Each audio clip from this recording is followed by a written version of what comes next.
Merry Christmas. It is Christmas morning here with Locked On Blue Jays. We got Skylar Peters joining the show, going over free agency, the look ahead into 2025, and also, what did Vlad have to say about his first contract offer?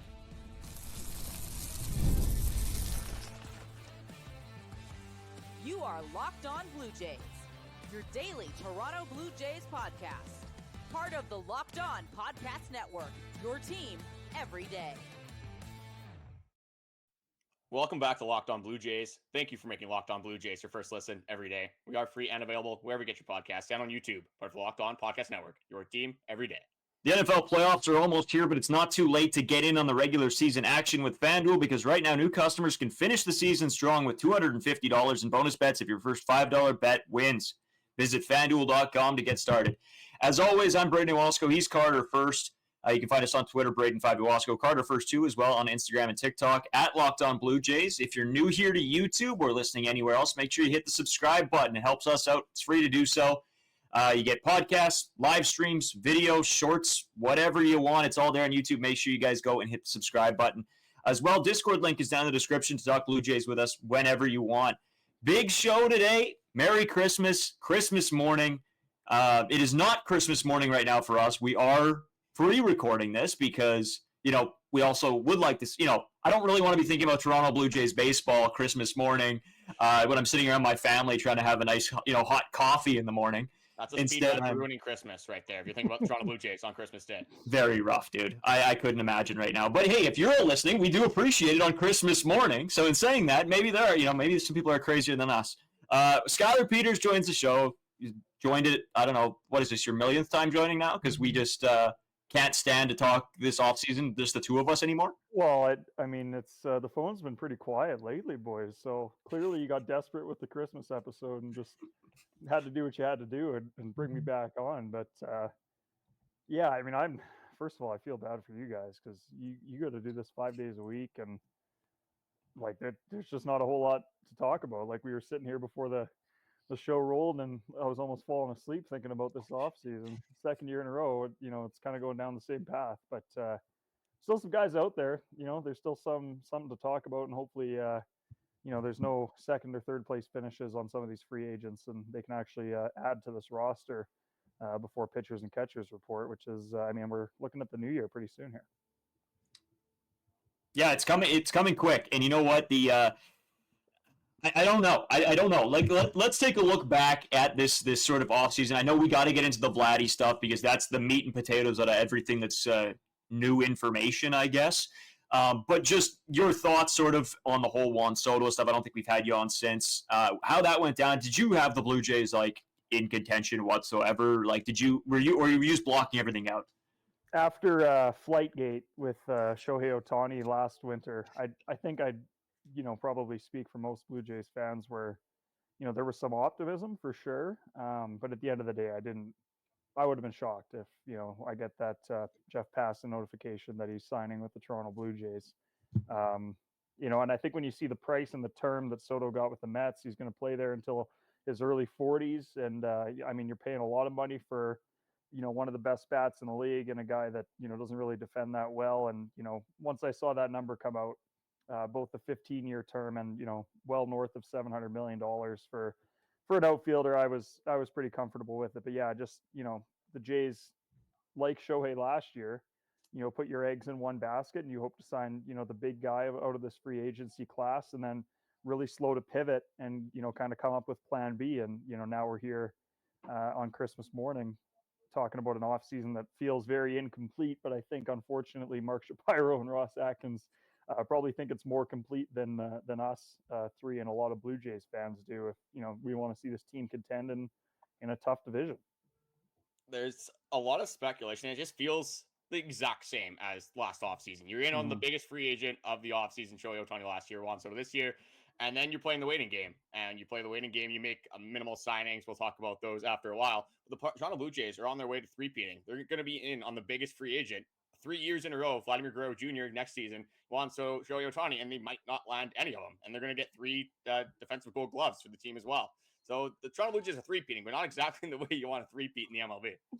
Yeah, we were saying hang the banner maybe, right beside that wild card appearance at Rogers Center. We can go 3-time Team Gold Glove Award winners, and I'm sure that would be the banner that Blue Jays fans would love to see, hung in the storied rafters beside the 2015, 2016, AL East champions, and making it to the CS, and then of course the glory days in the early '90s. So seems like there's a long way to go, and it just really seems like this team is kind of lost when other teams are just a lot more decisive of what their offseason plans are, and going out and getting the guys they need to add to their rosters and augment them. And we're seeing that with teams in our division. Obviously the Yankees have made a bunch of signings. They've got some pitching help now. They got Paul Goldschmidt all of a sudden. They really seem to be filling out this roster and making up for some of the guys they're losing, obviously, like Soto. And the Blue Jays are just kind of seem comfortable with the status quo. And I mean, nobody knows better than you guys. We had to talk about this team, every weekday throughout the course of a season that just really couldn't end soon enough in 2024. And it just really seems like we're going down the same path for 2025 at this rate. Yeah, it's frustrating because I think we go back, and I think for the 2 years in a row now, we've had the exact same conversations the entire offseason. If it's the Vlad and Bo extensions, if it's missing out on the biggest free agent, if it's who do they get next, what's the plan B, does this front office have a clue of what they're doing? And I got to bring this report up. It's just, this has blown my mind. And I told this to Carter. We were sitting in the hockey dressing room the other day for beer league, and I said this to everybody, and nobody could believe what I just said. Vladdy has declined a 7-year, $150 million deal after his AL MVP runner-up performance in 2021. The $340 million extension that was offered to Guerrero came after the Blue Jays missed out on Juan Soto. Vladdy is ready to go long-term extension with the Jays, but doesn't plan to negotiate after day one of spring training. That's from Ben Nicholson-Smith. $150 million after 7 years after that outstanding performance in 2021 might be the biggest kick in the nuts to Vladdy I've ever seen. Yeah. And I get this, 7 years, and he would have been, 22 at the time, 21 years old. So you're going to hit free agency again at 28 and secure a real nice bag. There is that upside to signing that deal at that point. But I mean, you just look at those numbers, they're laughable, right? And, the crazy thing is that, Vladdy hasn't been close to that level, save for the second half of this past season, in the year since. So now you're batting uphill. And, I think that for a lot of Blue Jays fans that, are kind of in tune with this team and who understand what, it costs to get these marquee free agents, it might get to a number that you're not comfortable with if you still don't believe in the consistency that Vladdy has yet to show, year to year. Obviously when he's hot, he's so hot. But, he needs to come out and swing the bat just like he kind of finished off the 2024 campaign, right out of the gate in April of 2025. And at that point, now you're looking at September, October, starting the off season when, there's 29 other teams in the MLB that are going to probably want to take a good hard look at this guy. And, someone's going to offer him a number that, might start with a 4. And, are the Blue Jays going to get there with one of their homegrown talent and really the only marketable superstar on this team that, we feel like there's a chance that he could be like a Blue Jay for most of his career? Because I don't think, we'd obviously say the same about Bichette. And, it's really hard to market a guy, like the Kevin Gausmans of the world and Chris Bassitts and that sort of thing. There's no real, young stud on this pitching staff, at least in the rotation right now. Maybe Ricky Tiedemann turns into that, but it's going to be really tough for Toronto to get this done now, I think, at this juncture in the off season. And I really do feel like we're going to be asking these same questions, 8, 9, 10 months from now, as, Vladdy hopefully wraps up a really productive season, drives the price up. And like I said, there's going to be a lot of interest, not just in Toronto, but around the league for this guy. Well, we've already been hearing about the interest right now with the trade speculation, the Mariners being in, the Yankees being in, and you see what Juan Soto signs for at the start of this whole thing with the Juan Soto contract. It was starting at around $600 million, bounces all the way up to $765 million. If you're Vladimir Guerrero Jr., why wouldn't you want to test the market when you're going to be one of the top free agents in the MLB in 2025? And with Vladdy having such a good year in 2024, it probably helped him a little bit if he had some protection in this lineup, had anyone behind him that could, hit some home runs, hit some doubles, just hit for any sort of power whatsoever. Because you can really pitch around Vladdy, because in this lineup right now, who's scaring you? Like last year, it was Vladimir Guerrero Jr. And then you had Alejandro Kirk at some points in the cleanup spot. That's not scaring me whatsoever. Those 5 home runs. So let's dive into some free agents here. They talked about Corbin Burns, but we'll start with the offensive side of the ball. Is there any free agents right now that are piquing your interest, or the ones that are left anyway? Well, the one, this broke a little bit earlier on Monday when we sit here and record this. I think I woke up to the news that Jock Peterson, is off the board and he is signed. He was one guy that I was really interested in. Now you're looking at Anthony Santander, really coming off a career year, obviously hitting free agency. It's a great opportunity for him. And we were talking before the show, like it really seemed like nobody's talking about Santander right now. And the market's a little quiet. So, maybe as this goes on, if there's a couple more weeks left and Santander's camp isn't really getting the number they want, I think they might settle in on a number with the Blue Jays that, makes sense. And they just need to add power into their lineup, especially when you took a lot away in the trade for Andrus Gimenez, giving up Spencer Horowitz, who had like a 125 OPS plus, well above league average, and replacing it with the guy that was one of the worst everyday players in baseball in terms of OPS when it comes to the league average. So it just feels like the Blue Jays have about 6 of those guys already. And the need for another one wasn't really necessary. And I get that Horowitz, has to put together, full seasons in the MLB, but his move to the Pirates after that trade from Cleveland, I think is really good for him. And I think the Jays now are kind of soul searching, and I'm not confident they're going to sign a guy like Santander anyway. And I think, we're looking at a mostly complete lineup as of right now in early January, late December, as to what this team's going to look like on opening day. God, isn't that a scary thought? I said, I think in the last 3 episodes, I'm terrified as a fan. I just think this is going darker and darker and darker. There's no light at the end of the tunnel. Somebody send some help, because I might be camped out in my room for the next 2, 3, 4, 5 years screaming at my wall because this podcast might go down in flames too at this point. Well, and the one thing I will say, like pick a lane. Like Ross Atkins and Mark Shapiro need to pick a lane. Andrus Jimenez is a nice complementary trade. Like I don't obviously I really enjoy the player. I think he's, the best defensive infielder in baseball. We can talk about him shoveling double play balls to Bichette and, see how that might turn out for the Blue Jays. And him firing at 10 feet over Vladdy's head at first base or something like that. But, you push your chips in, and I understand like Shohei Ohtani, respectable that I think they went to a number that shocked us when we heard 7, and finishing second to the Dodgers, it was a kick in the behind, but you can understand that. To not be as close with Juan Soto and then just really not do anything after that is really concerning for Blue Jays fans, I think, because, you're, like we've talked about, you're a year away from watching 2 of your homegrown stars potentially walk in Bo and Vlad. And then this team's going to be in a world of hurt. So if you don't believe that, you can get these guys to stick around, then maybe you just start that process now. And, it just seems like we're going to be, a 4th place, maybe 5th place team in this division again at this rate, mushy middle, and, praying for some draft picks to pan out 6-7 years from now is, like you said, it's going to be a long haul.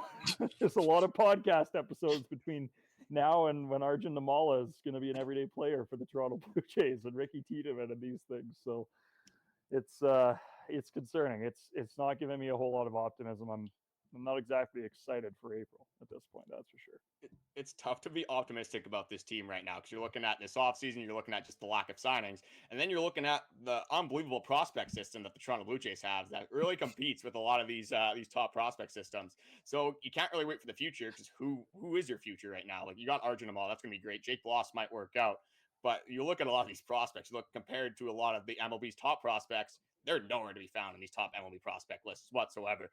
We have so much more to talk about. We have more free agent signings. We got, I want to compare kind of the Jays to the AL East. You sort of referenced that a little bit at the start of this episode, so I'm going to dive into that. A bunch more to get into, but we're going to take a short break and come back at you guys with that. Today's episode is sponsored by Rocket Money. Did Rocket Money help you find any subscriptions that you forgot about or that you were paying for twice? That definitely happened to me. I had a few subscriptions that I didn't even realize I was still paying for, and Rocket Money made it so easy for me to track them all down. It's like having a personal assistant for your finance.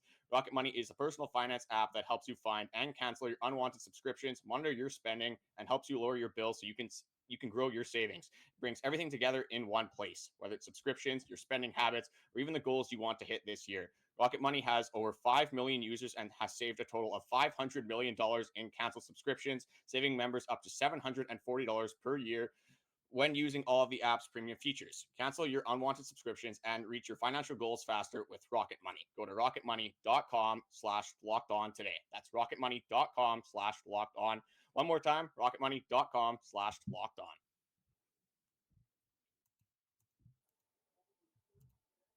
Oh, I almost had it in time there. Three's hard. I got to do so many clicks. Anyway, back to some Blue Jays topics here. We've sort of talked about the Juan Soto, what's been going on in this free agency. One thing I wanted to get into, because I know me and Carter have had our feelings about this, and people in the comments have had their feelings about this as well.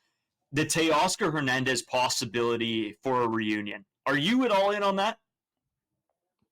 Yeah, I am, and I should have mentioned him in the when Carter asked me about free agent offensive players that the Jays could take a look at, and I would be in for not only for what Teo can do with his bat, which we've seen his time in Toronto, and obviously did that well enough to help the Dodgers win the World Series, but I think you just got to get some good vibes back in this clubhouse, and obviously I think everyone knows his connection with Vladimir Guerrero Jr.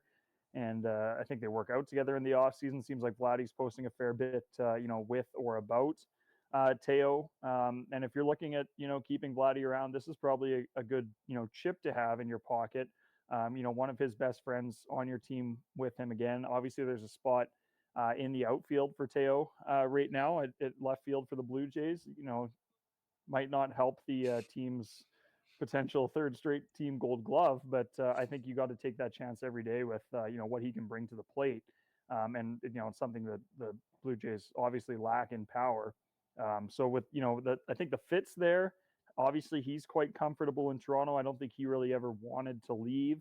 I think that trade really blindsided him a little bit, and if there's no hard feelings there, I'd love to see Teo back in the Blue Jays uniform in 2025. No doubt about that. Yeah, whether it's Teoscar Hernandez, whether it's Anthony Santander, I just want anyone at this point. I'm going to play a little bit of the Grinch here. I might ruin some people's Christmases because we're going to go over the projected 2025 Blue Jays lineup as it stands right now. So George Springer leading off at number one. That's already, that's not going to work out too well for your Toronto Blue Jays. Bichette, Vladimir Guerrero Jr. They have Will Wagner at number 4. This guy's played 30 MLB games, and he's going to be your cleanup hitter, where he's not a power hitter whatsoever. He's more of a bat-to-ball guy, going to hit singles, maybe hit some gaps the odd time, but Will Wagner at number 4, that's where we're at right now. Alejandro Kirk 5, Andrus Gimenez 6, Ernie Clement 7, Nathan Lucas at 8, and Joey Loperfido at number 9. That is a power-hitting lineup if I have ever seen one. It's a little scary because, I think this front office is counting on the Loperfidos and the Wagners of the world to, kind of take that next step as everyday MLB players. Like we saw that with a lot of these Buffalo guys, who, basically invaded the Blue Jays roster by the end of the season. And, Clement was a guy that I think Jays fans were, relatively happy about, especially in the regression of Davis Schneider. Obviously, Spencer Horowitz was somebody that, the Jays, I think, were kind of excited about as well. So, yeah, Bo played exactly half of the season last year. He played 81 games out of 162. If he can return to form and be his productive self and, play every day and stay healthy, and you get a little bit of, that progression from the younger guys on the roster, great. That's going to be good for about 4th place in the AL East. That might get you above Tampa Bay, because we got the Yankees out here signing big guys, the Red Sox doing the same, obviously. And we've talked ad nauseum about the Orioles and all of the young talent that they have, even though they, are poised to lose Santander and a experienced power hitter. But I mean, there needs to be some sort of augmentation of this roster, because you just can't count on the progression from guys. I did the same thing when I put 15 units on the Jays over 86.5 wins last year. Like, oh, Bo's going to be back to his normal self. He played half the freaking season. The injury and then the re-aggravation like 8 days later in July and just completely sunk it. I'm not a believer in, progression from within, I guess I'll say. I think you need to go and do something to help this lineup out, or else, you're going to be completely sunk and, it's going to feel like a lost season by mid-July again. Yeah, and I mean we've had the conversation. We will have the conversation again on Friday, sort of about team spending habits and whatnot. Yeah, you guys can watch that episode on Friday when that comes out. Salary cap talk, just a whole bunch of topics that sort of water cooler talk. You guys have found it interesting, when we bring up the luxury tax stuff like that. So hopefully you guys tune in for that episode on Friday. But in talking about that and wanting to go get pieces, how much does it concern you that it seems all the fans know what the moves should be or what the direction should be, but this front office just can't seem to get it right? To us, I mean, Ross Atkins' last straw was 2 years ago, but now we're back in the same boat. Are we just ridiculous in thinking that this could be the last straw for him this year? I don't know. I honestly don't because, I listened to Scott Boras had an interview with Hazel and I think Ben Nicholson-Smith was there at the winter meetings. This is after obviously Soto had signed, but Boras represents a lot of these guys that the Blue Jays, should be looking at in our opinions. And he mentioned how Ted Rogers was, in the talks with Soto and, trying to sell the Blue Jays to Juan. When you have an owner that's involved and committed like that, I think he has a lot of faith in this front office because he's a part of the process himself. And I just think that this team is so comfortable with status quo right now, it seems, that I actually don't believe that, this could be it for John Schneider, or this could be it for Ross Atkins and Mark Shapiro at the end of this season if things don't work out, because it just, this team spent a quarter or $500 million on renovating the ballpark, and the product that they're putting on the field every afternoon is not good enough to win baseball games, consistently, especially in the toughest draw in baseball in the AL East. So it just seems like this whole organization lacks direction, and fans we can clamor all we want, but it's not going to influence any moves at the end of the day. And it's just it's really frustrating to see a team continually kind of kick itself when it's down, and not really seem to do anything about it, much to the chagrin of fans who can see the options. Like, the options are out there to improve this team, and they're still not going about it the right way. So I think of all the sports franchises across the four major sports, and there's obviously there's the New York Jets of the world and things like that, but at least they went out and tried. At least the New York Jets went out and signed Aaron Rodgers and traded for Devontae Adams, and it didn't work, obviously, but they did something about it. And it's, you get it wrong, it's going to set you back a few years, but what's worse, seeing a setback and maybe your gamble's not paying off, or just continually being mediocre or less than mediocre, because that's, what we're facing for really a third consecutive season here for the Toronto Blue Jays, even though, 2 years ago they were in the playoffs and should have won the series. Really frustrating because I think fans, like you said, know what they want the team to do, and the team just seems so unwilling to do it. It's hard to value what this team actually cares about, because we looked at what Ross Atkins said last year, and it was pretty much defense, wait. Carter. They care about defense. Well, that's Run really obvious. prevention. Andrus Gimenez, platinum glove winner, man. Can't you have a passion for defense? Well, that is glaringly obvious, but just with what Ross Atkins has said about just being competitive in 2025, if we talked about this on the podcast time and time again, it feels like Ross Atkins and the company on the front office, they feel like everything needs to go perfectly. It's like they have all the keys right now within their system. And Wilton Wagner needs to go out and hit 300 again. Alejandro Kirk needs to have a bounce back. Bichette needs a bounce back. Bowden Francis needs to go out and be a top 3 pitcher in your rotation.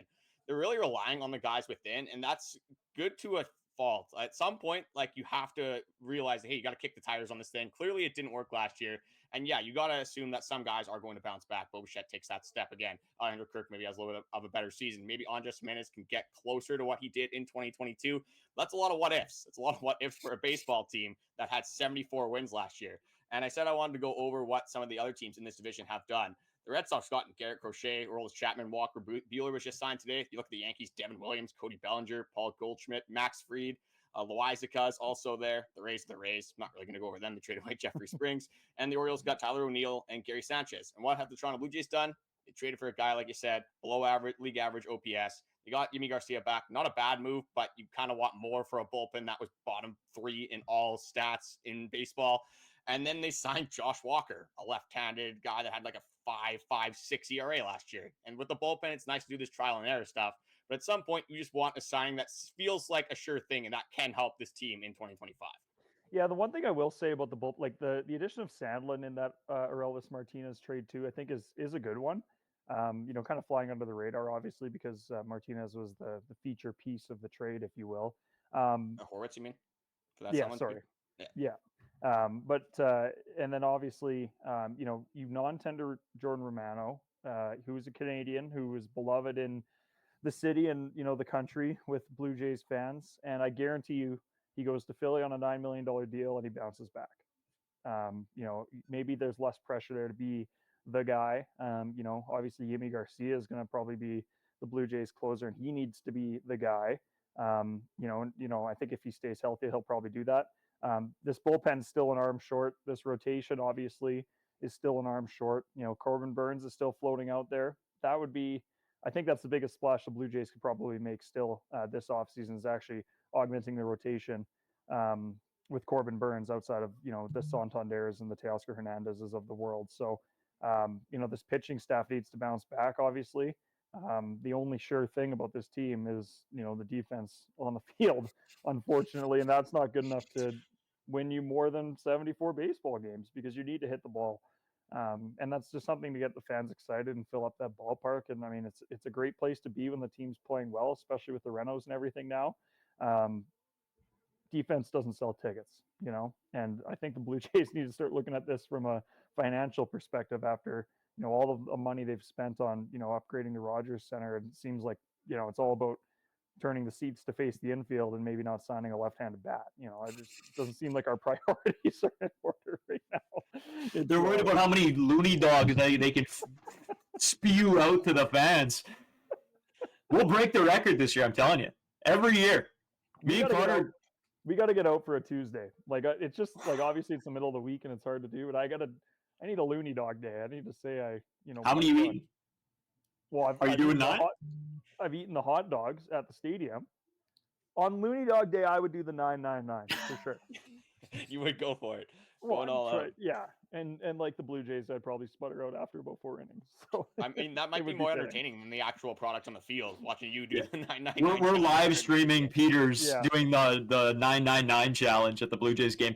More people are tuning into that than the Jays on the field. There needs to be, I haven't looked at the Jays schedule or I can't recall any. There's got to be like a Yankees series, like where they trot out this team that they've, 5 free agent signings, like, studs up and down the rotation. You still got, 2 MVPs on your roster, and they're going to go out and dominate the Jays 10-2. And I'll be crushing Bud Lights and Schneider's hot dogs and see what is more entertaining by the end of the day, because it might be a depressing fact, but like, I think we need to do it when there's a team like the Yankees in town that have set the standard for how to handle business during a baseball off season, and a team like the Blue Jays that just doesn't really do anything. And then we can watch that and I can just stuff my face the entire day and then go home and cry at the Airbnb at the end of the night. When we were in New York, it was Yankees Dodgers were playing. And I remember going to that game. The food was horrible at Yankee Stadium, by the way, just terrible. But oh, look at that. I didn't care about the food because 20 home runs were hit. Yeah, it's all great sitting at the WestJet flight deck or the Corona rooftop patio, nice digs, but I came to watch a baseball game here, not the Savannah Bananas. So, is Jackson Olsen available? Can we get him on the phone? Let's get some juice in this Blue Jays lineup. He's on the plane, man. How good is he at defense? He's on the plane. Can you do a backflip and actually catch the ball at second base, please? Do both. Let's take a quick break. We'll come back. We'll do a quick look ahead at what Peters thinks the 2025 season will look like, where he thinks the Blue Jays will finish. It's early. It's an early prediction, but I know Peters has already placed his bets on the app. So we'll be back with that after this break. So talking about the apps, today's episode brought to you by FanDuel. The NFL playoffs are almost here, but it's not too late to get in on the regular season action with FanDuel, America's #1 sportsbook. Right now, new customers can finish the season strong with $250 in bonus bets if your first $5 bet wins. I've told you guys time and time again about how great FanDuel is. They give you the bonus bets. That's pretty much free money in your account. Might as well go take advantage of that. And again, try the live game parlays. It's unbelievable. I like to see how guys are doing. Place my bets live. Just visit FanDuel.com to join today. That's FanDuel.com for your chance at $250 in bonus bets. Make every moment more with FanDuel, an official sportsbook partner of the NFL. All right, Peters, how much do you have on the Red Sox over their wins this season? I'm back in on Rafael Devers to win AL MVP. You know, I thought he had a stellar campaign last year and, you know, obviously just got outshone at the end of the day. I'm actually just looking at this right now. Take one guess at the team tied with the Toronto Blue Jays for their odds to win the World Series, which is 60-1, by the way. And I'm going to count up how many teams are ahead of them. Both of you take a guess of what team has the same chance as far as the sports books are concerned of winning the World Series in 2025. Well, I count how many teams are ahead of them. The Detroit Tigers. The Detroit Tigers are actually 35-1, well ahead of the Toronto Blue Jays. Carter? How about like the Cincinnati Reds? It is the Cincinnati Reds. Oh! Well done. He's on the FanDuel Sportsbook app every day studying. What am I haven't time got for to this? I'm not doing the win total thing again. I can't do it because I got absolutely hosed. This is the worst year of my betting career, by the way. I just can't wait to turn the page to 2020. I'm getting crushed on Monday Night Football right now. Spencer Rattler, 30-plus pass attempts. He's got like 8 at halftime. Like we're getting murdered. So with a grain of salt, the Toronto Blue Jays, 10 wins less than last year, 76.5 this time instead of 86.5. And I still wouldn't feel comfortable taking the over because I feel like, you know, every team outside of the Rays and has gotten better in this division, and the Jays have stayed the same or probably got worse. There's still some time in this offseason. There's still some time. The Jays are going to make some move that's going to surprise all of us. They'll get like an all-star defensive catcher yet and bring him in. And Alejandro Kirk will be our superstar DH. I mean, we got to give Kirk a little bit of the defense here. So, like, he's already like not too bad at defense. I got a live update actually about the Corbin Burns fiasco. Oh here. no! It looks like Corbin Burns is looking for a deal per Mark Feinsand somewhere around $245 million. No term on that. I'm assuming it'd probably be a 7-year, maybe an 8-year, something like that. That's clearing Max Fried as well. So if in theory you had $700 million to pay Juan Soto, again, you're not going to get a Juan Soto type player in this offseason, but maybe you have $350 million to spend, even half of that at this point. I just want any signing. I don't care if it's a pitcher. I don't care if it's a DH. I don't care if it's even a minor league signing with an invite to spring training. Let's get somebody that can actually hit the ball and hit the ball far. Well, the Brandon Belt, Justin Turner signing, like whoever that is this year, it's coming. Like there's going to be somebody in February that, you know, we're going to have to get way too excited about because that's the first thing the Jays have done in 2 months.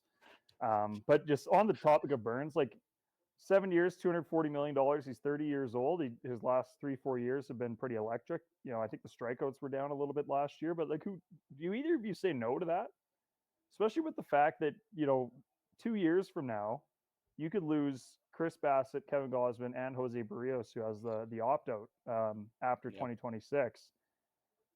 You know, he's an anchor. He'll be there, you know, for probably the rest of his big league career. And even if there's some regression in the later years, I think, you know, for what you get to add to this team right now, I'd be very fine paying $240 million to Corbin Burns, which should obviously be the biggest signing in Toronto Blue Jays history. Yeah, it's not tough to beat the biggest signing in Toronto Blue Jays history because, you know, they have one move a year. So you just, as long as it's not George Springer, right? It's George Springer. And that was what, 165 million or something like that? 150. So there's 6 MLB teams that have not paid out a contract over 150 million. Blue Jays are one. You got the Cardinals, Guardians, Pirates, White Sox, and Athletics. Doesn't that tell you everything you need to know? Yeah. Listen to that. Give me that list again. Okay, the Blue Jays, the St. Louis Cardinals, Cleveland Guardians, Pittsburgh Pirates, Chicago White Sox, and the Oakland Athletics. we're at. Holy boys. We're in company with the Chicago White Sox and the Oakland Athletics. You're in the same company as the notoriously the cheapest team in baseball, who just traded, their second baseman shortstop to Toronto because they didn't want to pay him $22 million 2 years from now. Like, you're on the same list as those guys. Luis Severino is the highest that was in insane. franchise history. Like, that's where we're at. Spending that Sacramento money, baby.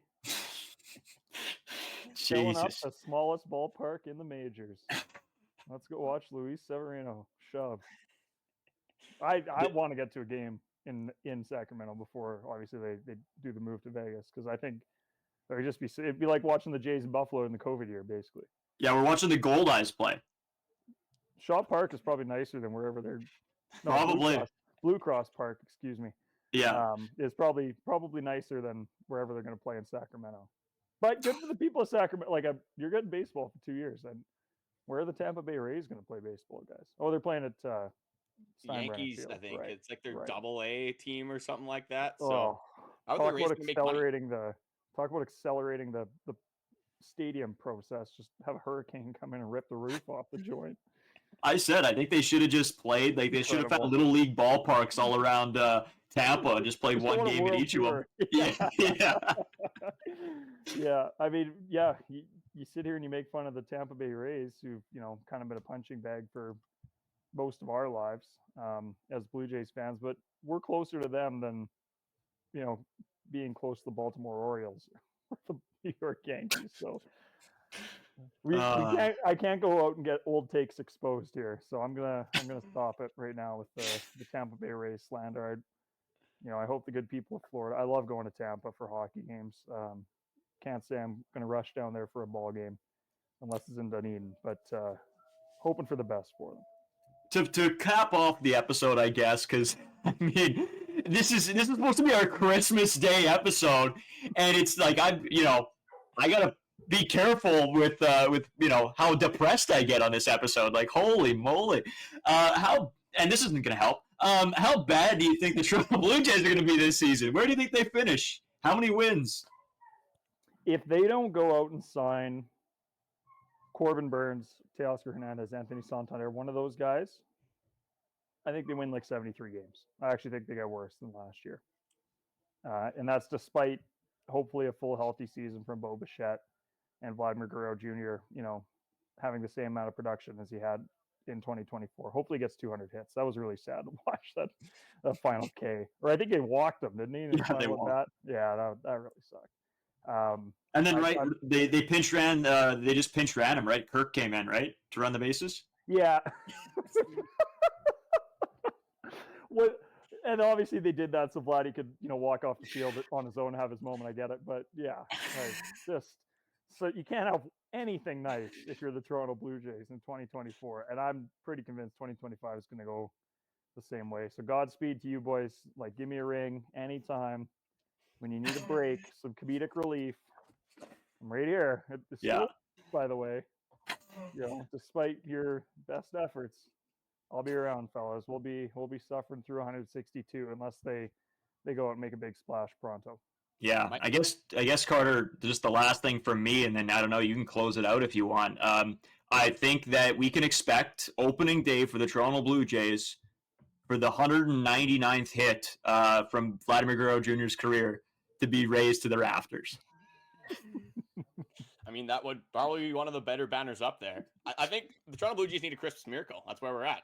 We literally need a Christmas miracle to somehow save this team for 2025. Because 2024, I know it was 162 games. It felt like 1,000 games. That season just did not end whatsoever. And I know a lot of the people listening to this, you guys as well, we do not want to be in store for that once again. So whether it is Teoscar Hernandez, Corbin Burns, Santander, whoever it is, give us something to be at least excited about until we get to, maybe March 28th, whenever the season starts, and maybe we lose the opening day game right there. But just Merry Christmas, you guys. The likes, comments, subscriptions, everything is much appreciated. You have noticed that about 68% of you guys are not subscribed. So you guys are tuning into the podcast, coming back every single day or 3 times a week now with us being in off season.